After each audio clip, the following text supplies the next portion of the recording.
Hello, and welcome to a special chapter book edition of Storytime with Teacher Beth. I'm Teacher Beth. Today we'll be reading Magic Treehouse book number 2, The Night at Dawn by Mary Pope Osborne.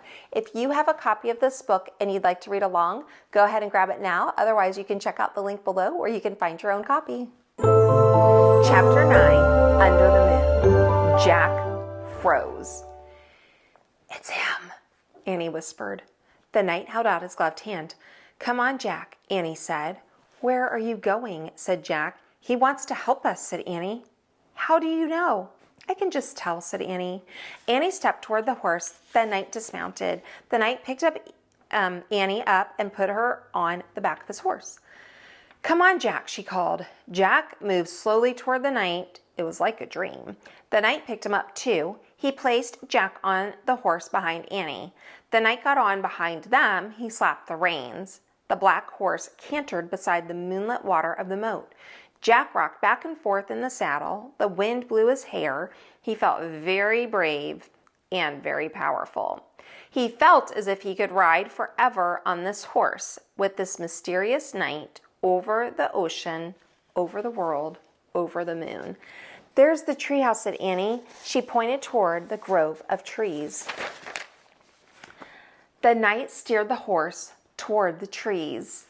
"See, there it is," Annie said, pointing to the ladder. The knight brought his horse to a stop. He dismounted and helped Annie down.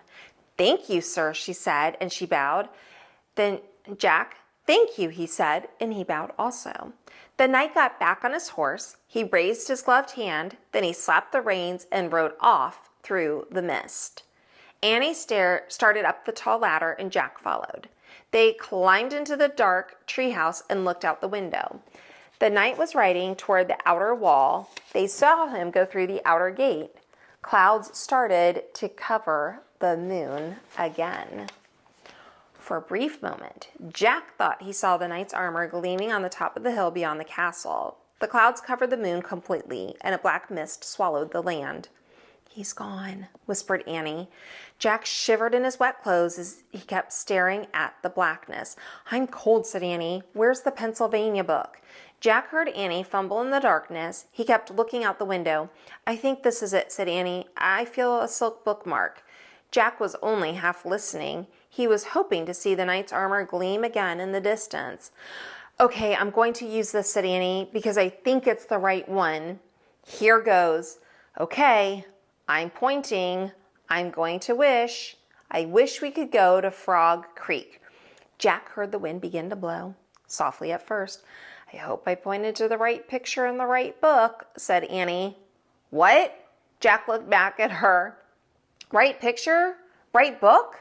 The treehouse began to rock. The wind got louder and louder.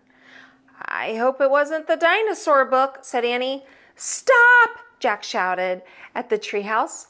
Too late. The treehouse started to spin. It was spinning and spinning. The wind was screaming. Then suddenly there was silence. Absolutely silent. Thank you for joining me for this chapter of The Night at Dawn by Mary Pope Osborne. Make sure you like, subscribe, and ring that bell, and I'll see you next time on Storytime with Teacher Beth. Bye.